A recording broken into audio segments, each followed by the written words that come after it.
आजिर video सेई मानक पई जो माने आमिष प्रिय। साधारणतः आम घर मानकरे गुरुवार संक्रांति एवं अमावास्या रे आमिष घर को आसेना, तेणु सेमानंकु एई भली एक रेसिपी बनै दियंतु जोटा कि आमिष ठारू आहुरी टेस्ट लागिबो आउ सेमाने आमिषर कमीटा केबे भी अनुभव करिवे नाही। जदि चैनल रे नुआ अछंती एवं एई भली नुआ नुआ वीडियो देखिबाकू चाहउचंती ताहले चैनल को सब्सक्राइब कर दियंतु। नुआ नुआ वीडियो सब सांग मान को शेयर कर जानिबार सुजोग दियंतु। वीडियो केमिति लागुची कमेंट बॉक्स रे जणांतु। हाँ, लाइक ते निहाती करबा को भूलंतुनी। एहा को बनैबा पई मु गोटे बिडा पोई नै जाईची आ गोटे खंड कखारु दुईटी आलू ताकू कटाकटी करी भल भाव में धोईकी नहीं आसी। एठी मु नहीं जाईची गोटे कप होची मसूर डाली ताकू भल भाव में धोईकी 5 मिनिट आमे बतुरे की रखीदबा साइड करके। तापर एठी देखंतु मु एई भली साइज रो छोट छोट खंड करके कखारु काटिची, छोट छोट खंड करके आलू काटिकी नेची एवं पोईर मध्य डंक को छोट छोट करी काटिकी नेची। तापर तार साग को चुन चुन करके काटिकी साइड रे रखीची। एबे आसंतु जिबा मेन प्रोसेस को। एठी कड़ेटी को मु तते नेची, सेथिरे दे देची 3 रु 4 चमच रिफाइन तेल, आधा चामच चीनी से दे देची। तापर गोटे तेजपत्र को से दे देकी टिके खड़िकार गोले दबा। देखिबा जेतेबेले माने चीनीटा लाल होइक ऊपर को उठिबो। तापर एठी गोटे बड़ पियाज को मु चुन चुन करके काटिक नेथिली ताकू सेथिरे दे दबा एवं भल भाबरे गोले नबा।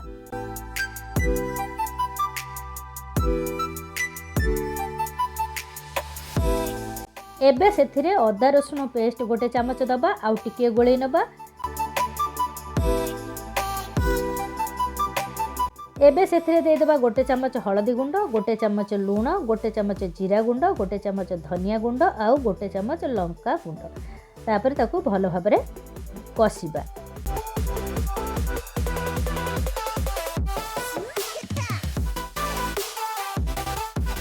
मसला टिके तेल छाड़िले सेथिरे गोटे बिलाती को चुन चुन करी काटिकी पकेइबा। तापर ताकू गोलेबा। जेहेतु लूण आमर पड़िची बिलातीटा खूब शीघ्र भी सीझी जीवो। अल्प टिके कषि सारला परे काटिकी रखिथिबा परिबा को सेथिरे पकेइबा।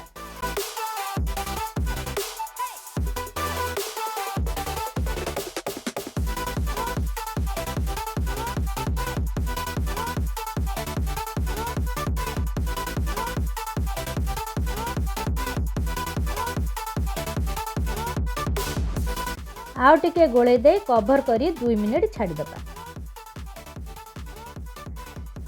2 मिनिट हो जाइए। तापर आमे कवर काढ़ी नबा। तापर आउ टिके गोले नबा। देखिबा जेमिति हमरो मसलाटा तळ लागिबनी कि परिवाटा पोड़ी जीवनी, तेणु करी आउ थरे गोले नबा।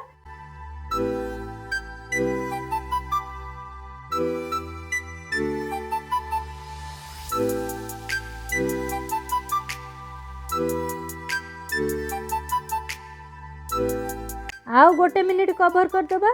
तापर गोटे मिनिट परे पुणी आउ टिके गोले नबा। जेमिति आमे सबले चेष्टा करिबा तार तळटा लागिबाकू दबानी।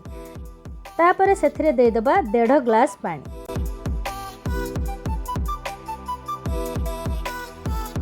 टिके गोले दे पुणी कवर करी 2 मिनिट छाड़ी दबा। 2 मिनिट परे एठी देखंतु पानी हमर गप गप हेकी पूरा फुटी जाइची।